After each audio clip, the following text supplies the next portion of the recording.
Kung may nakikita tayong mga mahihirap na tao at sobrang salat, masasabi ba nating sila ay pinahirapan ng Diyos? Masasabi ba natin wala silang karapatan sa pagpapala ng Diyos? May mga tao kasing mapangusga.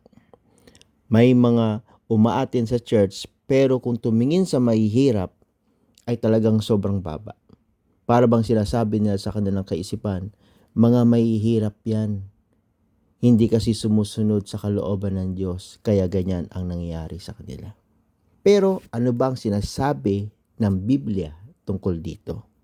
Ngayon, alamin po natin ito sa Biblia.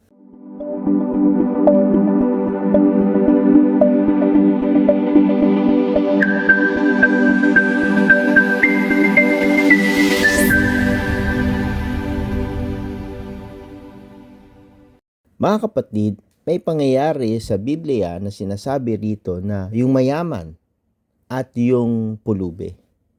Pero kung papansin natin, ito yung kwento ng Panginoon Hesus nung panahon ni Abraham. Itong mayaman na to, sabay silang namatay. Ang pangalan po nung mahirap ay si Lazaro.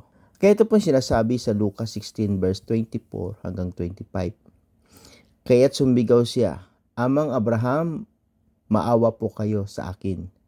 Utusan po ninyo si Lazaro na isausaw sa tubig ang dulo ng kanyang daliri at basain ang aking dila dahil ako'y naghihirap sa apoy na ito. Ito po yung binanggit ng mayaman na kung pwede si Lazaro na utusan. Pero ano pong sagot ng ating amang Abraham? Ngunit sumagot si Abraham, Anak, alalahanin mong nagpasasa ka sa buhay nung ikaw pa ay nasa lupa. At si Lazaro naman ay nagtiis ng kahirapan. Subalit ngayon ay maligaya siya rito samantalang ikaw na may nagdurusa riyan. Kung papansinin po natin, si Lazaro ay nagtiis, sabi dito, nagtiis ng kahirapan. Pero nung siya'y namatay, inaaliw siya doon sa lugar ni Abraham. So mga kapatid, kasi po ganito po nangyayari. Maraming mayayaman na sinasabi sa Biblia na hindi makakapasok sa kaharian ng Diyos. Bakit? Kasi nga, pag yumayaman ng tao, nagkakaroon na ito ng pride. Nagkakaroon na ito ng pagmamataas sa kanyang sarili dahil kaya nang bilhin ang lahat. Kaya sinasabi, yung mayaman hindi nakapasok. Pagkamatay niya ay sa impyerno na agad. Dahil nawawala na siya ng pagiging makadiyos o yung puso niya wala na sa Panginoon. Kaya sinasabi sa Mateo 6:21, sapagkat kung nasaan naroon ang inyong kayamanan, naroon din ang inyong puso. So ibig sabihin mga kapatid, ang tinuturing na kayamanan mo ay nandoon din ang puso mo. Kung ano ang kayamanan mo, kung mundo ang kayamanan mo, pera ang kayamanan mo, nandoon ang puso mo.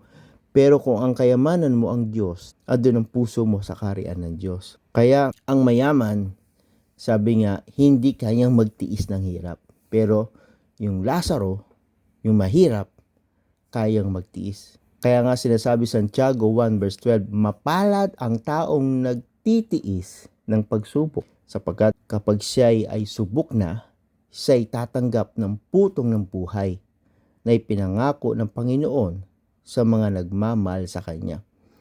Sabi nga, pag subok na siya, nakitang siya'y subok, ibig sabihin, tama na ang kanyang ginagawa. Tatanggap na siya ng putong ng buhay. Ito yung buhay na walang hanggan. Kaya mga kapatid, magtiis tayo. Kahit gaano kahirap ang buhay, magtiis tayo. Huwag tayong gumawa ng anumang kasalanan sa harapan ng Panginoon. At sinasabi pa rito sa 2 Pedro chapter 1 verse 5 hanggang 6. At dahil dito, gawin ninyo ang lahat ng inyong makakaya na tustusan ang inyong pananampalataya ng kabutihan, ang kabutihan at kaalaman.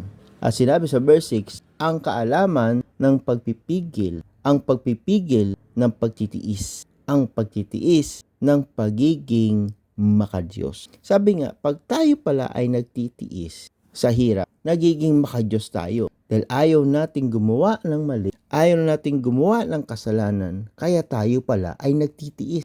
Kaya pala si Lazaro, nasabi dito na yung kinakain niya, yung mumo, nahuhulog sa habag ng mayaman o yung mga pagkain na tinatapon na ng mayaman. Nagtitiis siyang yun na lang ang kainin niya dahil ayaw niyang gumawa ng masama.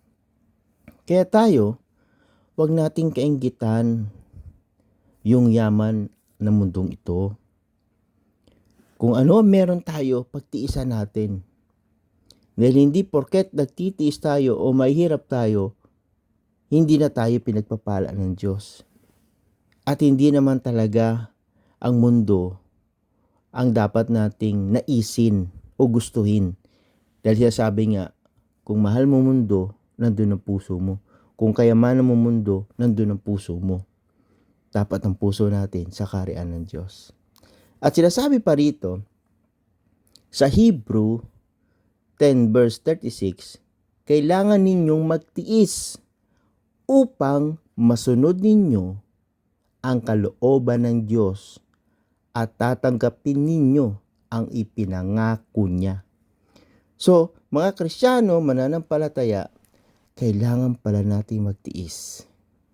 Ano mang sitwasyon ng ating buhay, kung tayo nilalait, kung tayo inaalimura, pinagbibintangan na hindi karapat-dapat, o sino mang sa atin ay nanlalait, maging ano man siyang klaseng pagkatao, magtiis tayo, magpatawad tayo. Alang-alang sa kalooban ng Panginoon, dahil ang pagtitiis natin sa mundong ito ay tatanggap naman tayo ng pinangako niya na buhay na walang hanggan. Kaya mga kapatid, anumang sitwasyon mo sa buhay, tanggapin mo. Manampalataya ka at magpatuloy sa gawain ng Panginoon. Magpakatatag ka, kapatid. Magtiis ka dahil kasama natin ang Diyos. God bless you, mga kapatid.